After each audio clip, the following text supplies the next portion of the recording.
사모하는 마음으로 예배 자리에 나오신 여러분들에게 하나님의 귀한 은혜가 임하기를 간절히 소망합니다. 오늘은 말씀대로 내게 이루어지이다라는 제목으로 함께 은혜를 나누고자 합니다. 오늘은 교회력으로 대림절 첫 번째 주일입니다. 이 대림절은 에두벤투스, 도착, 방문을 뜻하는 라틴어에서 온 말입니다. 하나님이 하늘 보좌에서 인간의 역사 속으로 내려오신 사건, 그리고 장차 영광 중에 다시 오실 약속을 함께 기억하는 절기가 대림절입니다. 빛이 어둠을 뚫고 오듯 하나님이 우리 삶 가운데로 찾아오시는 그 은혜를 준비하는 기간으로 교회는 이 4주간 동안 세상의 소리보다 하나님의 말씀에 귀 기울이고 또 분주함보다는 잠잠히 주님을 묵상하는 시간으로 구별해 왔습니다. 대림절은 단순한 절기나 분위기가 아니라 하나님께서 우리에게 오신다라는 복음을 다시 깊이 묵상하는 시간입니다. 오늘 말씀을 통해 하나님께서 우리에게 어떻게 오시고 또 그분의 은혜가 어떻게 우리의 삶 속에서 시작되는지 함께 살펴보며 은혜를 나누겠습니다. 오늘 본문은 대림절 첫 번째 주일인 우리에게 중요한 메시지를 주고 있는데요. 하나님께서 구원의 역사를 시작하실 때 그 중심에 누가 있었는가? 권력자도 아니고 종교 지도자도 아니었습니다. 하나님은 작은 시골 마을, 사람들에게 무시받던 나사렛이라는 동네, 그리고 세상 누구도 주목하지 않던 한 여인 마리아에게 찾아오셨습니다. 오늘 말씀은 이 마리아를 은혜 받은 자다라고 이렇게 표현하는데요. 왜일까요? 하나님은 언제나 세상이 주목하지 않는 자리에서 일하시기 때문입니다. 대림절은 그 하나님의 은혜를 기억하는 절기입니다. 우리가 준비되지 않았다고 느껴질 때, 또 우리가 작고 보잘것없어 보일 때, 우리가 숨고 싶은 자리에 있을 때 하나님은 여전히 우리의 삶을 찾아오시고 들어오십니다. 하나님께서 마리아에게 찾아오신 그 장면을 보며 은혜 받은 자에게 임하는 그 3가지 하나님의 은혜를 나누고자 하는데요. 첫 번째 은혜는 하나님은 자격 없는 자를 찾아오시는 은혜입니다. 오늘 본문은 가브리엘 천사가 마리아에게 나타나 예수님을 잉태할 것이다 라는 사실을 소개하고 있습니다. 그런데 이 수태고지를 들은 마리아가 어디에 살고 있다라고 성경은 기록하고 말씀하고 있습니까? 26절에 보면 6째 달에 천사 가브리엘이 하나님의 보내심을 받아 갈릴리 나사렛이란 동네에 가서, 이 갈릴리 나사렛은 이스라엘 최북방의 외딴 지역입니다. 그래서 이 나사렛이라는 지명은 구약에서도 단 한 번도 언급된 적이 없는 그야말로 미미하기 그지없는 곳이었습니다. 또 이 나사렛은 경멸, 조소라는 뜻을 가지고 있을 정도로 평판이 좋지 않는 지역입니다. 우리는 이러한 사실을 신약에 나오는 빌립과 나다나엘의 대화를 통하여서 다시 한번 확인할 수 있습니다. 빌립이 예수님을 만난 후에 나다나엘에게 찾아가서 자신이 모세의 율법과 선지자들의 글에 기록한 사람을 만났다라고 이야기를 하면서 그 이름이 나사렛 예수다라고 나다나엘에게 이야기를 하니까 이 나다나엘이 이렇게 이야기합니다.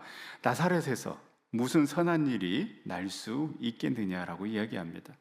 이런 말만 보아도 유대인들이 이 나사렛이라는 지역을 어떻게 생각하고 있는지 짐작할 수 있습니다. 그런데 바로 이곳에 살고 있던 마리아에게 천사가 와서 이야기합니다. 28절입니다. 그에게 들어가 이르되 은혜를 받은 자여 평안할지어다, 주께서 너와 함께 하시도다 하니. 여기에서 은혜는 받을 자격이 없음에도 하나님이 베푸시는 선물을 뜻합니다. 마리아는 특별해서 선택받은 것이 아닙니다. 경건함이나 도덕성 때문에 선택된 것도 아닙니다. 성경은 마리아가 무엇을 잘했는지 기록하고 말하고 있지 않습니다. 다만 하나님이 그녀를 은혜로 선택했다라고 말합니다. 우리는 출신을 따지고 환경을 따집니다. 그래서 우리 마음 가운데에는 어디 들어가야 하고 어디서 살아야 하고 무엇이 있어야 하고 무엇을 누려야만 성공한 사람이라고 생각합니다. 특별히 우리 자녀들에게는 이러한 욕심이 극대화됩니다. 그러나 하나님은 우리와 전혀 다른 기준으로 사람을 보십니다. 사람들의 눈에 보잘것없고 하찮고 별 볼 없어 보이던 갈릴리 나사렛에 살던 한 여인을 향해 하나님은 은혜를 받은 자여라고 부르십니다. 마리아가 다른 사람들보다 뛰어나서가 아니라 하나님의 시선이 세상의 중심이 아니라 주변부를 향하고 있었기 때문에 마리아를 그렇게 부르신 것입니다. 이른바 나사렛의 원리입니다. 사람들은 예루살렘을 바라보지만 하나님은 나사렛을 바라보시고, 사람들은 준비된 사람, 능력 있는 사람을 찾지만 하나님은 은혜 입은 사람을 먼저 찾아가십니다. 예수님의 공생의 전체도 이 나사렛 원리 위에 서 있습니다. 복음서를 읽어보다 보면 주님의 발걸음은 언제나 중심부보다 변두리를 향해 있었습니다. 인정받는 사람들보다 이름조차 불리지 않던 그 사람들 곁에서 계셨습니다. 사람들은 출신과 학력, 가진 것과 성취를 기준으로 가까이 할 사람과 멀리 할 사람을 나누지만 주님은 오히려 사람들이 외면하고 밀어낸 자리, 아무 기대도 하지 않는 인생의 한가운데로 조용히 걸어 들어가십니다. 성경은 이렇게 자격 없어 보이는 자를 먼저 찾아가시는 그 주님의 이야기로 가득 차 있습니다.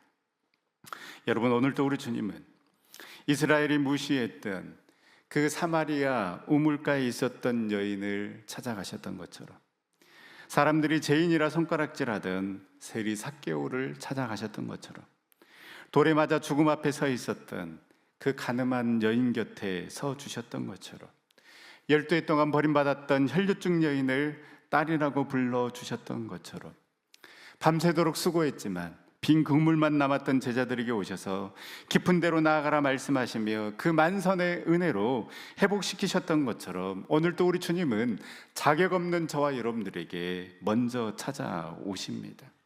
이 대림절, 여전히 부족한 나를 먼저 찾아오시는 그 주님의 손을 붙잡는 은혜가 있고, 문 밖에 서서 우리의 마음의 문을 두드리시는 주님을 이제는 내 마음 깊은 곳에 모시는 은혜가 우리 모두에게 임하기를 간절히 소망합니다. 은혜 받은 자에게 임하는 두 번째 은혜는 무엇입니까? 하나님의 말씀으로 우리에게 그 하나님의 약속과 계획을 보여주시는 은혜입니다. 이렇게 하나님의 은혜를 입은 마리아에게 이제 천사는 마리아가 잉태할 분은 누구이며 그 정체에 대해서 알려주고 있습니다. 31절에서 33절 말씀인데요, 천사는 태어날 아들을 예수라 칭하라고 명령하였고, 그 예수, 그 메시아는 지극히 높으신 자의 아들이요 다윗의 보좌에 앉아 이스라엘을 다스리게 될 것이다 라고 이야기합니다. 하나님께서 그토록 약속하신 그 언약과 예언이 성취되는 순간이라고 할 수 있습니다. 예수님은 아브라함에게 주셨던 그 언약의 씨이며, 예수님은 사무엘하 7장에 다윗에게 한 약속, 즉 다윗의 후손을 통해 그의 나라와 왕위를 영원히 견고하게 하실 것이다라는 그 약속의 성취이며, 예수님은 선지자들이 오래전부터 예언해온 바로 그 메시아이었습니다. 여러분, 이 예수 그리스도의 오심은, 하나님의 약속, 하나님의 언약은 1.1획도 빈틈없이 반드시 성취됨을 우리에게 보여주고 있는 것입니다. 무엇을 통해서 우리가 알 수 있습니까? 예수님의 족보를 통해서 우리는 알 수 있습니다. 마태복음은 아브라함부터 예수 그리스도까지, 누가복음은 거슬러 올라가서 예수님부터 아담까지, 그리고 아담을 창조하신 하나님까지 올라가는 그 예수님의 족보가 나오는데요, 이 족보에는 수많은 사람들의 스토리가 담겨져 있습니다. 실패, 좌절, 그럼에도 하나님의 구원의 역사를 만들어 가야 하시기에 그 사람들을 부르시고 용서하시고 한 사람 한 사람을 당신의 뜻대로 세워가시는 그 놀라운 역사들이 이 족보에 담겨져 있습니다. 하나님의 인내와 사랑을 볼 수가 있고, 그 약속하신 바를 이루기 위해서 일하시고 역사하시는 그 하나님의 놀라운 은혜를 우리가 바라볼 수 있습니다. 갈라디아서 4장 4절 말씀에 보면 때가 참에 하나님이 그 아들을 보내사 여자에게서 나게 하시고 율법 아래에 나게 하신 것은 율법 아래에 있는 자들을 속량하시고 우리로 아들의 명분을 얻게 하려 하심이라. 때가 찼을 때에 하나님께서 침묵하시는 것처럼 보이지만 그때에도 하나님은 여전히 일하시고 함께 하시고 역사하시고 주님 오실 그 길을 준비하고 계셨다라는 것입니다. 특히 그 예수님이 오시기 전 그 말라기 선지자 이후에 그 400년 침묵기 동안 하나님께서는 침묵하신 것처럼 보였지만 이스라엘 백성들에게는 정치적으로 영적으로 너무나도 암흑기였기 때문에 이 이스라엘 백성들은 더더욱 메시아가 오시기만을 기다릴 수 있도록 그 이스라엘 백성들에게 간절한 마음을 이 400년 침묵기 동안 허락해 주셨습니다. 또 이 400년 침묵기 동안 헬라라는 강대국을 통해서는 언어를 통일시켜서 나중에 성경학자 70명을 동원해서 구약 성경을 헬라어로 번역시키는 작업을 준비하셨고, 세계를 제패한 로마를 통해서는 본인들은 다른 나라를 정복하기 위해서 길을 닦았겠지만 바로 이 길이 복음 전파를 위한 복음의 길이 되었다라는 것을 역사는 증명하고 있습니다. 여러분 놀랍지 않습니까? 족보에 나오는 그 한 사람 한 사람을 통해서 또 하나님을 알지 못하는 그 이방 나라를 통해서 하나님께서는 한 채의 오차도 없이 당신의 역사를 만들어가고 계셨고, 때가 찼을 때에 그 마리아의 몸을 통해서 예수 그리스도를 이 땅에 보내주심으로 그 하나님의 구원 역사가 당신의 계획대로 시작되고 있음을 보여주고 있습니다. 따라서 여러분, 우리가 사모해야 할 것은 무엇입니까? 반드시 성취되는 그 하나님의 말씀을 우리는 사모해야 하는 것입니다. 또 우리를 사랑하시되 끝까지 사랑하시면서 당신의 구원 역사를 만들어 가시는 그 하나님의 놀라운 계획을 믿고 나아가는 저와 여러분들의 믿음이 될 수 있기를 간절히 소망합니다. 침묵하시는 것 같지만은, 그러나 지금 이 순간에도 하나님께서는 저와 여러분들에게 주신 그 말씀하신 바를 이루기 위해서 지금도 역사하시고 일하시고 계시는 그 하나님을 여러분 믿으시기를 바랍니다. 우리의 삶 속에서 이 사건만은, 이 일은 내가 경험하지 않았으면 차라리 좋았을 걸 하는 그러한 일과 사건들이 있지 않습니까? 그래서 지금까지 내 인생의 퍼즐에 그 사건만은, 그 사람만은 차라리 없었으면 하는 그 퍼즐도 완벽한 내 인생의 그림을 위해서는 반드시 필요한 퍼즐임을 우리는 알아야 합니다. 왜 그렇습니까? 하나님은 여전히 신실하시고 우리를 향한 계획은 재앙이 아니라 평안이요 미래와 희망을 주시는 분이시기 때문에 그렇습니다. 사랑하는 전성교회 성도 여러분, 우리가 기다리는 하나님은 시건치 아니하시고 그 말씀하신 바를 반드시 이루시는 하나님을 우리는 기다리고 있습니다. 대림절은 그 하나님의 약속, 하나님은 그 약속을 잊지 않는 분이시기에 우리는 그 말씀하신 바를 이루기 위해 우리에게 오신 그 주님을 기다리며 이제 내 삶 가운데 그 말씀하신 바를 이루기 위해서 여전히 일하시고 역사하시고 우리보다 앞서 행하시는 그 하나님을 기대하며 믿음으로 나아가는 이 절기가 될 수 있기를 간절히 소망합니다. 마지막으로 의심해 하는 자에게 임하는 세 번째 은혜는 이해되지 않는 그 말씀 앞에서도 믿음으로 순종하게 하시고 그 순종을 통해 하나님의 일을 이루어 가시는 은혜입니다. 이렇게 천사는 마리아에게 너의 몸에서 구원자 메시아가 나올 것이다 라고 이야기했지만, 여러분 한번 잘 생각해 보십시오. 사실 이 마리아 입장에서는 내 몸에서 메시아가, 구원자가 나온다라는 것 분명한 은혜이기는 하지만, 그러나 어찌 보면 너무나도 가혹한 은혜, 감당할 수 없는 은혜, 차라리 피하고 싶은 은혜이었을 것입니다. 당연히 예수님은 동정녀의 몸에서 나오셔야 합니다.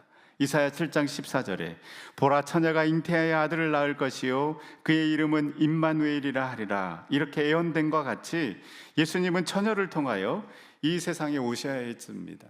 아담의 후손이지만 죄는 없으신 모습으로 오셔야 했기 때문입니다.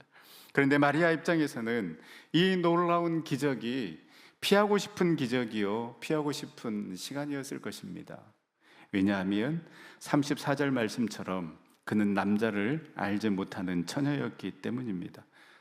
더군다나 이 요한과 어떻습니까? 지금 약혼한 그러한 관계입니다. 유대인의 결혼 풍습에 의하면 남자는 결혼하기 원하는 여자의 집에 가서 지참금과 약조의 선물을 주고 결혼을 약속합니다. 약혼한 그날부터 실질적인 결혼 관계가 성립이 되면서 결혼과 같은 법적 효력을 가지게 됩니다. 이 약혼 기간은 1년에서 2년 정도이고요. 이 기간 중에는 한 집에서 살지 않습니다. 그리고 육체적인 관계도 금지되어 있습니다. 약혼 관계는 오직 이혼이나 죽음에 의해서만 종결될 수 있고, 만약 약혼한 여인이 다른 남자와 관계에 임신을 하게 되면 구약 시대에는 이 여자를 돌로 쳐 죽이도록 되어 있고, 신약 시대에는 이혼을 하도록 되어 있습니다. 이런 분위기에서 배가 불러온다. 요한이 아니라 남편 요셉이군요. 남편 요셉이 아무리 믿음이 좋다고 해도 여러분, 성령으로 잉태된 것을 이 요셉이 믿을 수 있겠습니까? 남편은 어떻게 설득시킬 것이며, 만약 요셉이 끝내 이해하지 못한다라면 사람들의 시선은 또 어떻게 할 것인가? 이 뭔가 변화할 수 있는, 주저리 이야기할 수 있는 그러한 상황이 아닙니다. 내가 성령으로 잉태되었다라는 이 말을 사람들이 어떻게 믿겠습니까? 법이 동침도 못하도록 되어 있고, 요셉이 아니면 그럼 다른 남자라는 것인데 이혼과 동시에 지역에서 매장당하는 일입니다. 이때 마리아에게 주신 말씀이 35절, 37절 말씀입니다. 우리 다 같이 한번 읽어보도록 하겠습니다. 천사가 대답하여 이르되 성령이 내게 임하시고 지극히 높으신 이의 능력이 너를 덮으시리니 이러므로 나실 바 거룩한 이는 하나님의 아들이라 일컬어지리라. 37절입니다. 대저 하나님의 모든 말씀은 능치 못하심이 없느니라. 이는 인간의 계획도 아니고 인간의 방법으로 행해지는 것도 아니라 오직 성령의 힘으로 가당하다는 것을 분명하게 이야기하고 있습니다. 그래서 여러분, 우리가 매일 예배 드릴 때마다 사도신경으로 신앙을 고백하는 것 아니겠습니까? 그는 성령으로 잉태되어 동정녀 마리아에게서 나시고, 이제 마리아도 고백할 수밖에 없습니다. 성령의 능력으로 된 것이라면 마리아도 막을 수가 없기 때문에, 또 성령의 능력으로 된 것이라면 이 마리아가 걱정하고 있는 그러한 그 모든 걱정과 염려, 불안 또한 하나님께서 해결해 주실 것을 믿었기 때문에 마리아는 순종으로 나아가는 것입니다. 그래서 38절에 마리아는 고백합니다. 마리아가 이르되 주의 여종이 오니 말씀대로 내게 이루어지이다 하매 천사가 떠나가니라. 여러분, 이 마리아의 순종은 내 한마디로 끝난 순종이 아니었습니다. 먼저 마리아의 순종은 불확실한 미래를 하나님께 맡기는 순종이었습니다. 여러분, 이 일로 인해서 약혼 관계가 깨질 수도 있고 요셉이 떠날 수도 있습니다. 앞으로의 삶 전체가 흔들릴 수 있다는 것을 충분히 알면서도 그는 그 모든 두려움을 하나님께 맡긴 순종이었습니다. 또 마리아의 순종은 사람들의 시선을 이기는 순종이었습니다. 혼전 임신이라는 소문, 비난과 오해, 가족과 동네 사람들의 그 차가운 눈길을 감수해야 했습니다. 평생 뭔가 이야기가 있는 사람으로 살아갈 수 있는 위험을 알고서도 하나님 편에 서기로 결정한 순종이었습니다. 마리아의 순종은 대가를 치르는 순종이었습니다. 요셉과 함께 긴 여정을 감당해야 했고, 베들레헴으로 애굽으로 다시 나사렛으로 옮겨 다니며 불편과 고단함을 감수해야 했습니다. 예수님의 탄생과 성장 과정 속에서 수없이 양보하고 포기하고 내려놓는 삶을 선택해야 했습니다. 그녀의 아멘, 그녀의 순종에는 이 모든 것들이 다 들어가 있는 순종이라고 할 수 있습니다. 오늘 우리에게도 이러한 상황들이 있을 수 있습니다. 하나님의 말씀이 들리고 순종해야 되겠다라는 것은 아는데 그 다음이 보이지 않을 때가 있습니다. 뭔가 순종하면 손해볼 것 같고 관계가 깨질 것 같고 지금 지고 있는 것을 내려놓아야 할 것 같아 망설일 때가 있습니다. 때로는 주변 사람들의 시선이 두려워서 너 왜 그렇게까지 믿어? 라는 말이 부담스러워 한 발 물러서고 싶을 때도 있습니다. 그리고 결국 순종한다라는 건 내 감정, 내 기분, 내 시간, 내 모든 자존심, 내 모든 계획을 내려놓는 것이기 때문에 분명 어떠한 대가를 치러야 할 때도 있습니다. 가정을 세우는 문제, 직장에서 정직함, 관계를 회복하라는 말씀에 순종하는 문제, 하나님이 기뻐하시지 않는 그 습관을 끊는 문제, 이 모든 자리에서 우리는 마리아와 비슷한 고민을 하게 됩니다. 그러나 마리아는 결국 이렇게 고백합니다. 주의 여종이오니 말씀대로 내게 이루어지이다. 하나님은 완벽한 사람을 찾으시는 것이 아니라 이 고백으로 서는 사람을 찾으셨습니다. 오늘 우리도 모든 것을 다 이해해서가 아니라 하나님이 선하신 분임을 믿기 때문에 그 불확실한 미래와 사람들의 시선과 감당해야 될 대가를 하나님께 맡기고 우리도 이렇게 고백할 수 있기를 간절히 소망합니다. 주의 종이 오니 말씀대로 내게 이루어지이다. 이 고백 위에 하나님은 지금도 당신의 일을 이루어 가시는 줄 믿습니다. 마리아가 네가 잉태해서 아들을 낳을 것이다 라는 그 천사의 말에 그러면 앞으로의 내 인생은 어떻게 되는지 계산했다라면, 고민했다라면, 두려워했다라면 그는 결단코 순종하지 못했을 것입니다. 요셉이 어떻게 생각할까? 사람들의 시선은 어떻게 될까? 그것을 생각하고 걱정했다라면 주의 여종이오니 주의 말씀대로 내게 이루어지이다. 어찌 이 고백을 할 수 있었겠습니까? 그러나 마리아는 그 불확실한 미래를 접어두고 사람들의 시선을 신경 쓰지 않고 대가를 치르는 수고를 마다하지 않고 주의 여종이오니 말씀대로 내게 이루어지리라 결단하며 순종하며 나아갔을 때에 여러분, 이 고백이 하나님의 놀라운 뜻과 계획이 완성되는 출발점이 되었습니다. 하나님은 오늘 저와 여러분들의 입술을 통해, 우리의 마음을 통해 이 고백이 흘러나오기를 애타게 기다리고 계십니다. 사랑하는 전정기 성도 여러분, 아직도 주저주저하고 있는 것이 있습니까? 아직도 머뭇머뭇하고 있는 것이 있습니까? 분명히 들려주시는 음성이 있고 하나님이 주신 마음이 있고 하나님이 나에게 주신 말씀이 있는데 지금은 때가 아닙니다라고 내 스스로 철벽을 치며 버티고 있지는 않습니까? 혹 아직도 목사님의 전화를 피하며 내년에 나는 도저히 그 일 못하겠습니다라고 회피하고 있지는 않습니까? 하나님은 오늘도 능력 있는 사람보다 순종하는 사람을 사용하십니다. 대림절의 주제는 기다림이지만 기다림은 순종 없는 기다림이 아니라 말씀대로 내게 이루어지이다라고 고백하는 적극적인 기다림입니다. 말씀을 마치겠습니다. 오늘 우리는 마리아에게 찾아오신 그 하나님을 통해 자격 없는 나를 찾아오시는 그 하나님의 은혜, 말씀으로 약속을 보여주시고 이루어주시는 은혜, 그리고 그 순종을 통해 당신의 역사를 만들어 가시는 은혜를 우리가 함께 묵상했습니다. 우리는 여전히 나사렛과 같은 자리에서 부족하고 연약한 사람으로 살아가지만 하나님은 그런 우리를 향해 은혜를 받은 자여 평안할지어다라고 말씀하시며 우리를 초청하십니다.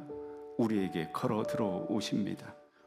이 대림절 모든 것을 다 이해해서가 아니라 하나님의 선하심을 믿고 주의 종이오니 말씀대로 내게 이루어지이다, 이렇게 마리아처럼 고백함으로 하나님께서 오늘도 우리를 통해 행하시는 그 놀라운 일들을 내 삶의 자리에서 경험하는 그런 놀라운 축복과 은혜가 임하기를, 그리고 그 놀라운 은혜와 축복을 마음껏 누리는 저와 여러분들의 삶이 될 수 있기를 간절히 소망합니다.